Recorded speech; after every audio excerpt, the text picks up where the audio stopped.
Hello everyone, it's the start of a brand new week. I'm very excited, and I don't mean to brag, but we're top of the league. It's because we're playing Braga today.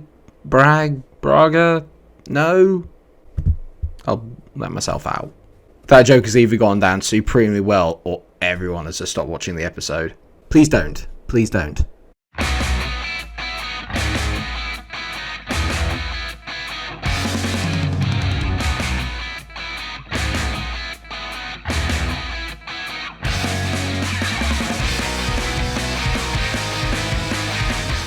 Because you might be missing out on something particularly genius. Yes, we are back with a brand new week of Matching Mourinho, everyone. Sporting Lisbon is the place. Winning games is the game.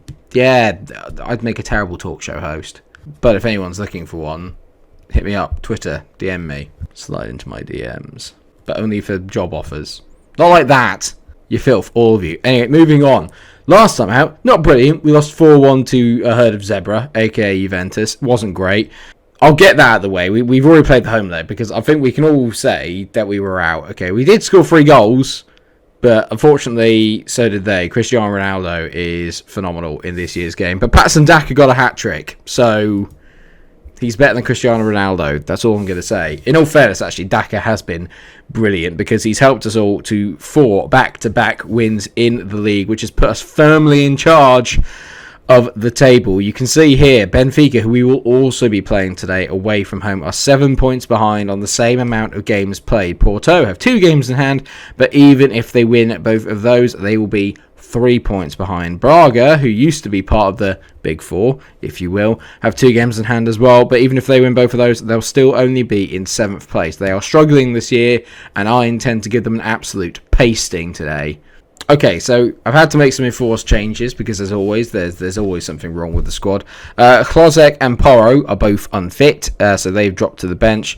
Merritt is still unregistered. Nuno Mendes is suspended, and Lovren Myers managed to pick himself up a minor injury for 5 to 10 days. So that means we've had to make a couple of changes, but hopefully it shouldn't dampen too much the quality of the squad. I've got one eye on the Benfica game coming up because obviously I think that might be a harder game than the Braga game. Famous last words. Companions in goal then, because like I said, aforementioned, what a word that is, Mera is still unregistered and he won't be until next season. Campagna, Saka, Garcia, Quaresma and Dest make up the back four now, so Bukayo Saka playing at a kind of semi-unfamiliar left-back role, but he can play there. Tonali, Ugarte and Gonçalves make up the middle as always. Expect me to rest up Ugarte and Gonçalves when available. Nuno is out on the left-hand side, as in Pedro Nuno. Nuno Santos is out on the right, who's been in very good form recently. And Patson Daka, who, like I said, has been in scintillating form in recent weeks. 8 goals in 5 games to be exact. He is leading the line up front. Patrick Cutrone can't get a look in. It's a team that should win this game. Braga, like I said, not quite the powerhouse that they've been in recent years. I think last year may have done them a little bit. Carlos Carvajal is struggling, although they have got themselves back into 5th place in terms of the form chart. It's just they got off to a really, really poor start this season. But I've said I expect nothing but a win from this game, because if we win this, it puts us firmly in charge, especially if we beat Benfica. If we beat Benfica afterwards, it really just comes down to us v Porto. And I would say that I would make us favourites for the league then, in all fairness. But it's one thing being favourites for the league, it's another thing going out and doing it. Isn't that right, Liverpool? Daka on the ball here. Oh my god, Patson Daka's turn of pace is scary. Daka into Santos, you can't... I was going to say you can't miss, but of course he could. He could have taken a touch and buried that into the far corner. Patson Daka at the moment is literally unplayable.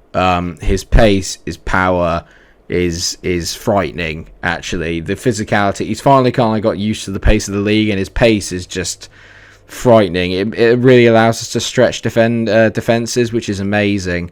Dest on the ball here, plays it back to Nuno Santos, to Porro. Ugarte, he's on a very good goal-scoring run at the moment as well. He's having a very good goal-scoring season, Ugarte, and it's nice because last year he didn't really contribute with that many. This year he's definitely added goals to his game. Sorry, I had to move the mic at the same time there. Well, for all the fact that we're kind of dominating the game, we still haven't scored yet, and it's nearly half an hour in, which is a little bit concerning. If you're wondering why the hat's come back, it's because lockdown hair is in full effect, and I also washed it today, so it's incredibly fluffy. Look, you can see if you want. I mean, look at it. Part of me thinks, oh, this is very debonair. The other part of me thinks, just put your hat back on, Mike. There are more important things to focus on, like why you're not winning this game. Well, that was exciting. 0-0, I'm not happy. And we're going to change it up slightly. I think Pedro Gonçalves is going to come off. Hlozek is going to come on. Nuno's going to go and sit in that shadow striker. Actually, no, get him playing as the attacking midfielder in behind. Hlozek's going to go out to the wing. Get him on that inverted winger. Get that up there. Tonali's going to drop into the deep line playmaker. We're going to go 4-2-4, Mike. 4. F-O-U-R. 4-2-3-1. We've sort of had more possession, but we've not really dominated the game like I was hoping that we would, and the midfield should really be doing better. Maybe there's a little bit of tiredness creeping in with Ugarte. That's a brilliant bit of football, and Nuno Santos has had his chances here to put this game to bed, and he's missed both of them. Ugarte's going to go off. Alan Franco's going to come on. I might even swap him with Tonali, actually. Get Tonali on the box-to-box role. One last change. I know it doesn't sound very attacking, but I think it will work, is if I bring on Pedro Porro, because he essentially plays like a winger for me. I'm going to move the two wing backs up as well and see if I can get them a little bit more involved. We're really going to try and pen them in, as Pedro Nuno is unlucky there because Coldy Roller makes a sensational tackle. So I'm really trying to spread the pitch out wide and push them back a little bit further. And if we can do that, then surely one of these chances will eventually go in. It's not been a brilliant game. We've not played as well as I know that we can. As Hlozek there's tackled, that looked a bit dod. This isn't going to be given as a pen, I don't think. But, I mean, it was a very sort of late lunge is how I would put it. It wasn't the best tackle in the world I've ever seen, but I doubt it's going to be given as a pen. They've given it. They did say it's surprising. Don't worry, it's Hlozek taking it, so he's going to miss, isn't he? Adam Hlozek. Oh my God, he scored a pen.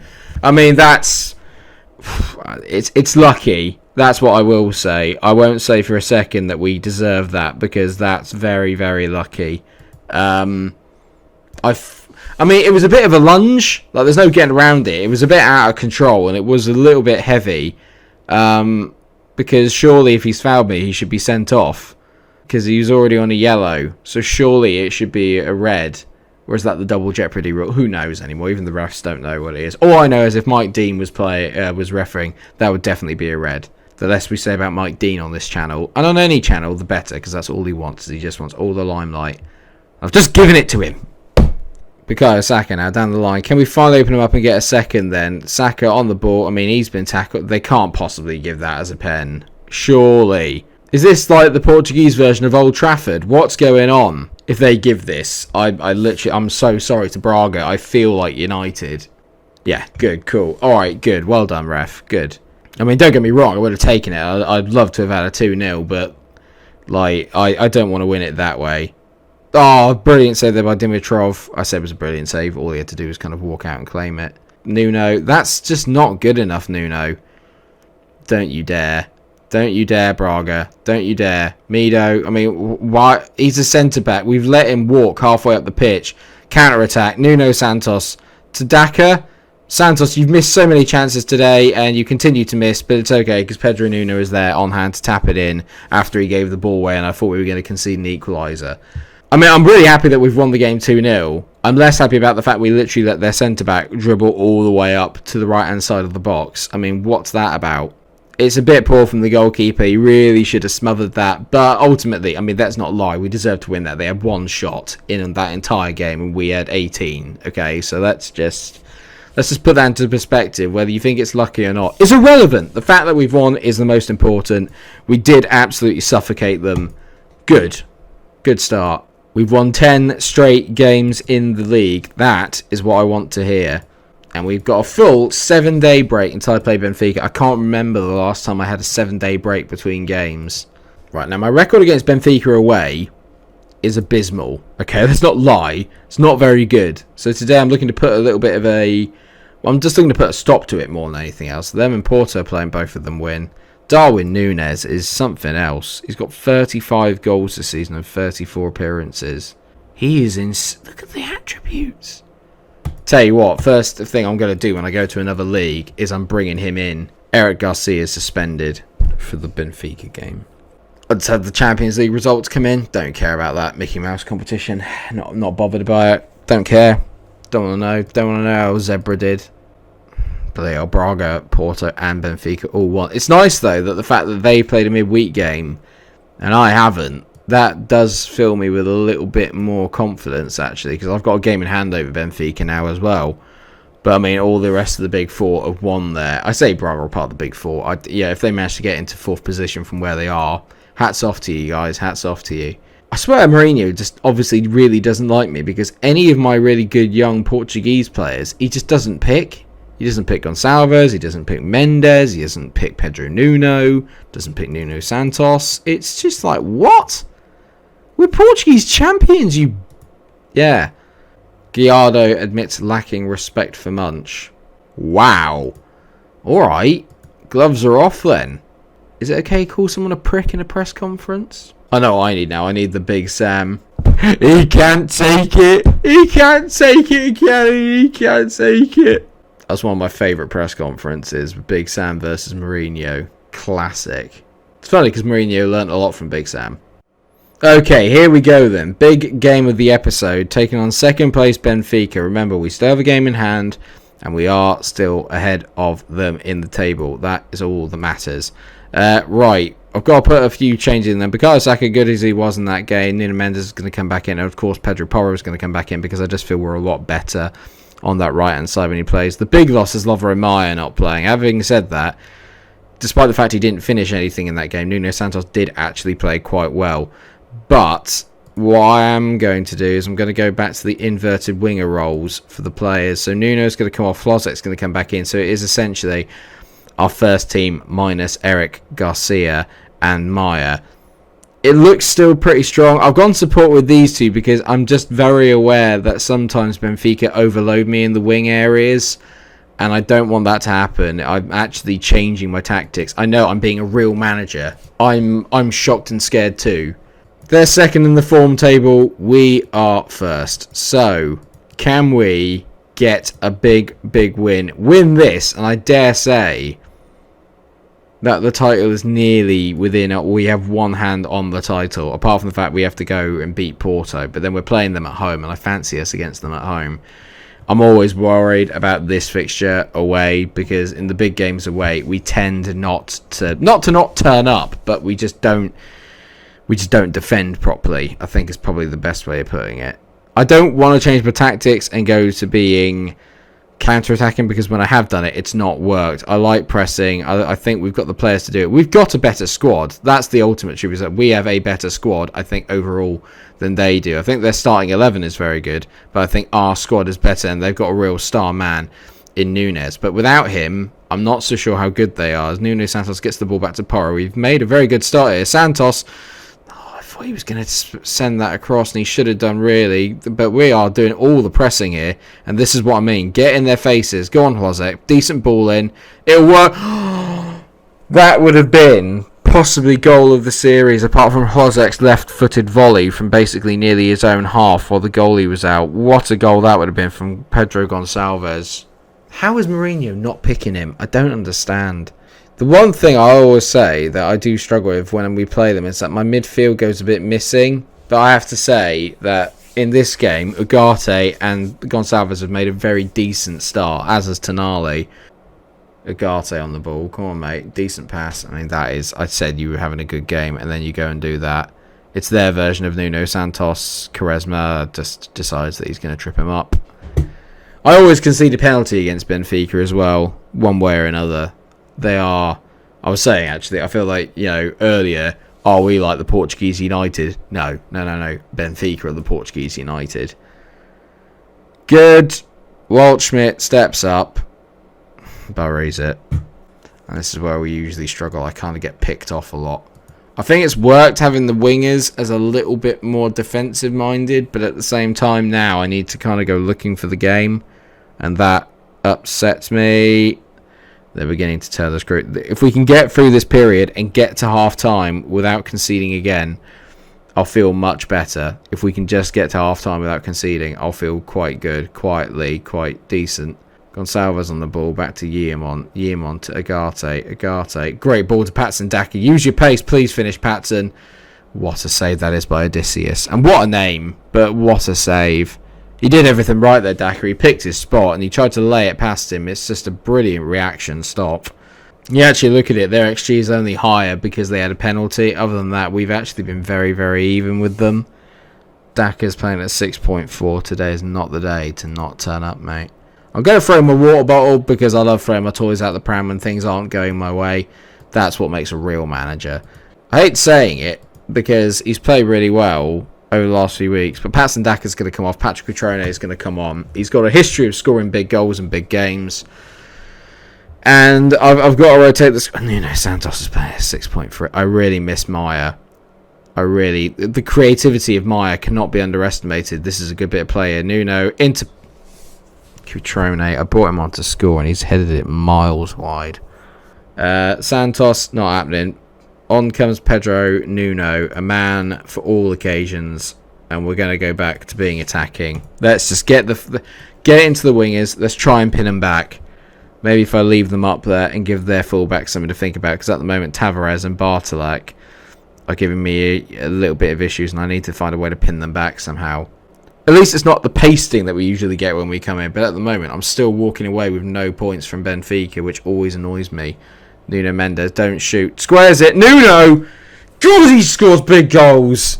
Well, I say it. Apparently it's gone to Bryce Mendes and it's an own goal, but I think that's a little bit harsh on Pedro Nuno. This surely was going in, unless he really, really mucked it up. Thank God, a substitution I did worked.